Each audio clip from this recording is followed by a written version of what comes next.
कहीं आप लोग वेट लॉस करने के चक्कर में अपनी हेल्थ तो लूज़ नहीं कर रहे, क्योंकि वर्कआउट करना तो सीख लिया है, लेकिन क्या सही तरीका सीखा है? So today as a BMS student मैं आपको बताऊंगी कि आयुर्वेदिक संहिताज में एग्जैक्टली व्यायाम मतलब एक्सरसाइजेस के बारे में क्या लिखा है, along with a few modern day exercise guidelines. So इस वीडियो को एंड तक देखने पर आप इन 5 क्वेश्चंस का आंसर कर पाएंगे कि व्यायाम होता क्या है, कितना करना चाहिए, ज़्यादा कर लेंगे तो क्या परेशानी होगी, अगर सही अमाउंट में करेंगे तो क्या क्या फ़ायदे होंगे, और किसको व्यायाम कम्प्लीटली अवॉइड ही करना चाहिए या फिर बहुत मिनिमल अमाउंट में करना चाहिए। So moving to the first part of the video कि व्यायाम आखिर होता क्या है, इसके बारे में आचार्य चरक ने सूत्र स्थान के 7th चैप्टर में बताया है, विच इज़ शरीर धैर्य आर्था बलवर्धनी।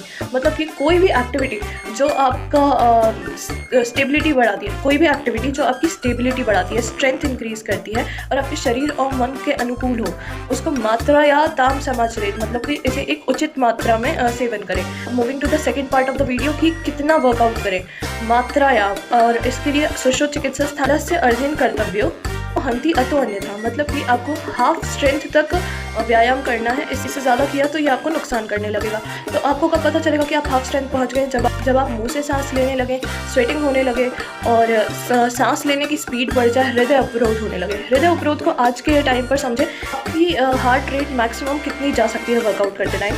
तो इसके लिए एक फॉर्मूला होता है कि 220 में से आप अपनी एज को सब्ट्रैक्ट कर दें, इतनी हार्ट रेट आपकी मैक्सिमम जा सकती है। जैसे कि अगर मैं 24 ईयर्स की हूँ तो मेरी हार्ट रेट मैक्सिमम 196 पर मिनट जानी चाहिए, और अगर इससे ज़्यादा गई तो फिर वो मुझे नुकसान करेगा।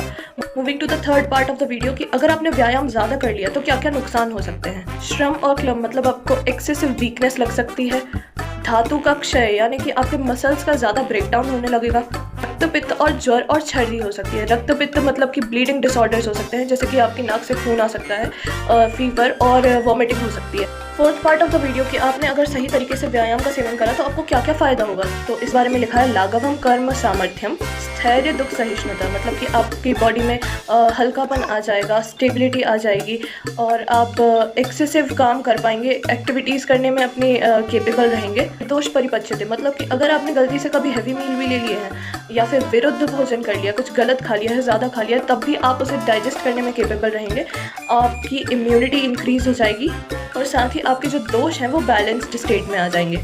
अब moving to the last part of the video कि किस किस को व्यायाम नहीं करना चाहिए या बहुत लिमिटेड अमाउंट में करना चाहिए।